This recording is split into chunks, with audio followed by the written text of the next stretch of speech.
إن الحمد لله نحمده ونستعينه ونستغفره ونعوذ بالله من شرور أنفسنا ومن سيئات أعمالنا من يهده الله فلا مضل له ومن يضلل فلا هادي له وأشهد أن لا إله إلا الله وحده لا شريك له وأشهد أن محمدا عبده ورسوله sallallahu aleyhi və alə alihi və səlləm.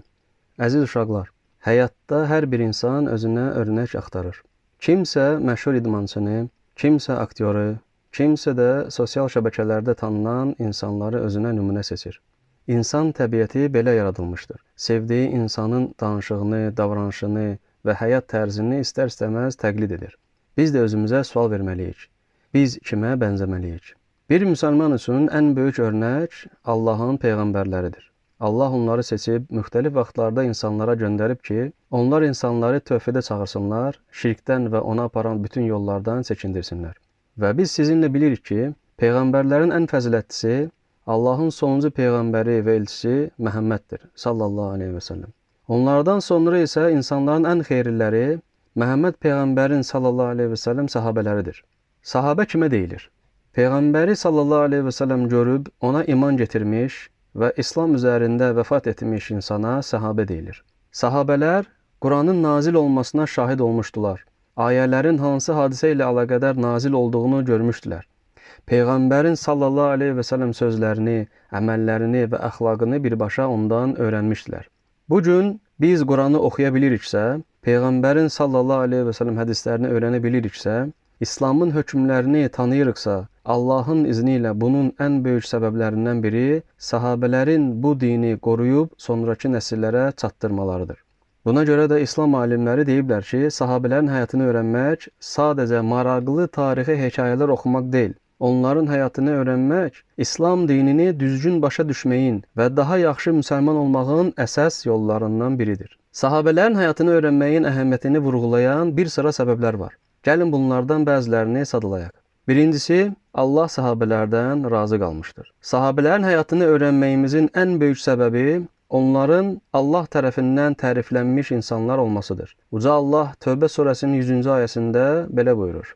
وَالسَّابِقُونَ الْأَوَّلُونَ مِنَ الْمُهَاجِرِينَ وَالْأَنصَارِ وَالَّذِينَ اتَّبَعُوهُمْ بِإِحْسَانٍ رَضِيَ اللَّهُ عَنْهُمْ وَرَضُوا عَنْهُ وَأَعَدَّ لَهُمْ جَنَّاتٍ تَجْرِي تَحْتَهَا الْأَنْهَارُ خَالِدِينَ فِيهَا أَبَدًا ذَلِكَ الْفَوْزُ الْعَظِيمُ.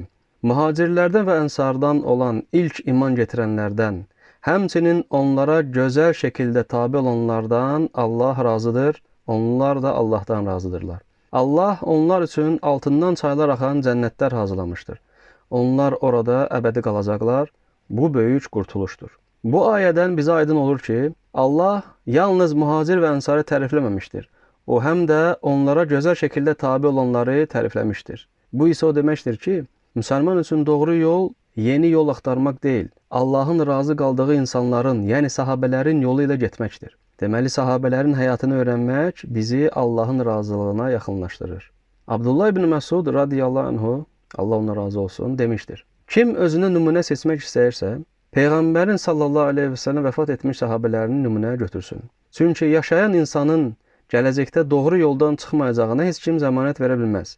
Sahabələr bu ümmətin ən xeyirli, ən təmiz qəlbli, dini ən yaxşı bilən, ən dərindən bilən və ən səmimi insanları idilər. Allah onları Peyğəmbərinə sallallahu aleyhi və səlləm yoldaş və İslam dinini insanlara çatdırmaq üçün seçmişdi. Buna görə də onların qədrini bilin və onların yolu ilə gedin. İbn Məsudun bu sözləri bizə göstərir ki, sahabələrin həyatı keçmişdə qalmış bir tarix deyil. O bizim üçün bu gündə hidayət yoldur.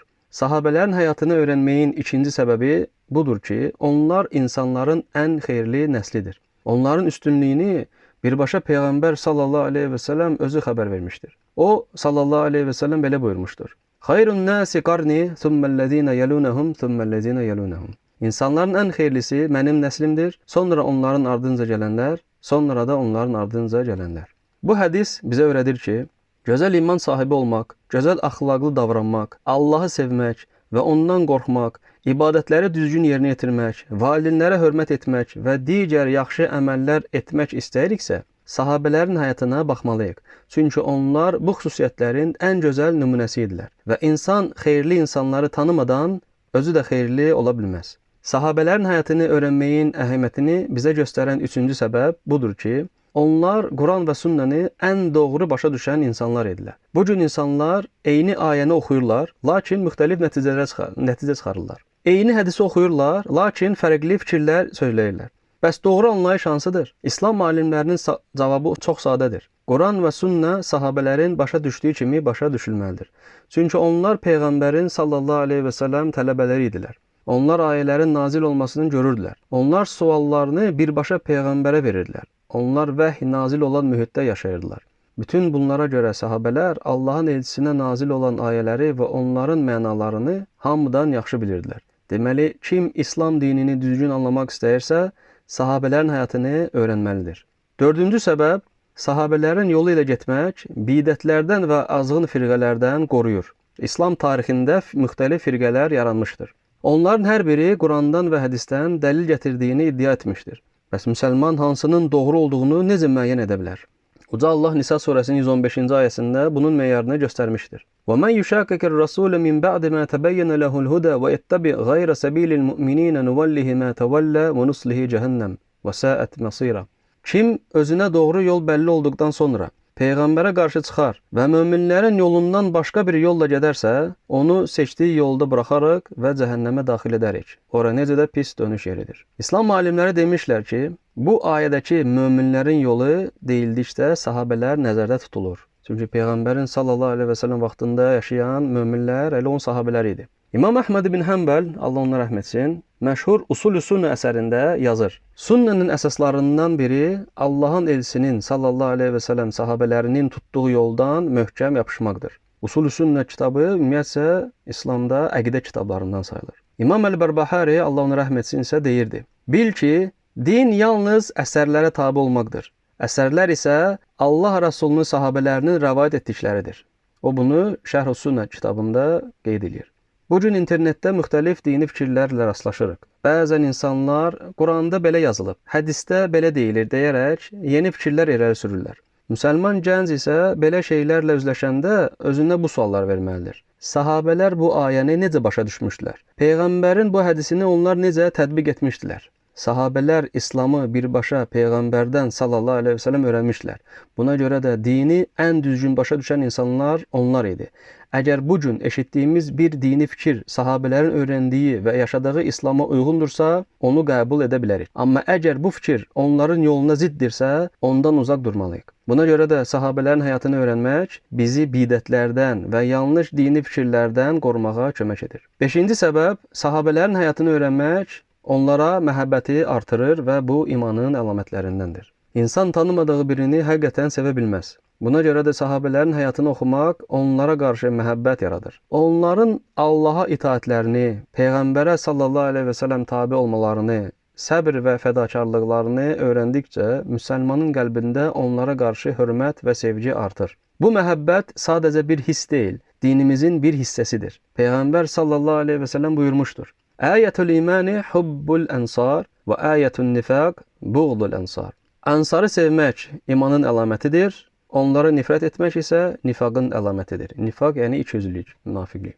Ənsar sahabələrin yalnız bir qrupudur. Yəni Mədinədə mühacirləri qəbul edən müsəlmanlar idi. Əgər Peyğəmbər sallallahu aleyhi və səlləm onları sevməyi imanın əlaməti adlandırırsa, bu bütün sahabələrin fəzilətini və onlara məhəbbətin əhəmiyyətini göstərir. Məhz buna görə İslam alimləri əqidə kitablarında sahabələri sevib hörmət etməyi imanın tərkib hissəsi kimi qeyd etmişlər.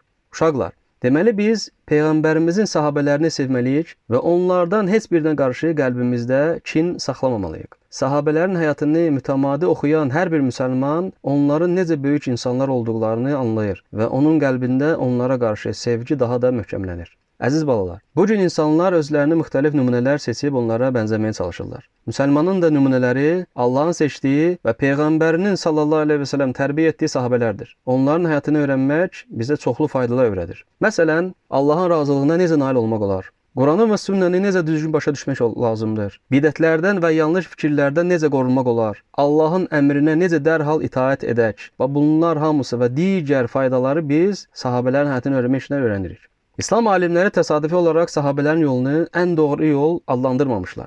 Onlar bilirdilər ki, Peyğəmbərin sallallahu aleyhi və səlləm yanında tərbiyə almış insanların yolu bu ümmət üçün ən etibarlı yoldur. Buna görə də hər bir müsəlman, xüsusilə də uşaqlar və gənclər sahabələrin həyatını oxumağa çalışmalıdır. Onların gözəl əxlaqını, güclü imanını və Allaha bağlılıqlarını özünə nümunə götürməlidir. Kim onları tanıyarsa, onları sevər. Kim onları sevərsə, onlara bənzəməyə çalışar. Kim də onlara Qurana və sünnəyə uyğun şəkildə tabe olarsa, Allahın izni ilə doğru yol üzərində olar. Uca Allah bizi öz kitabına, Peyğəmbərinin sallallahu aleyhi və səlləm sünnəsinə və sahabələrin yoluna möhkəm sarılan qullarından etsin.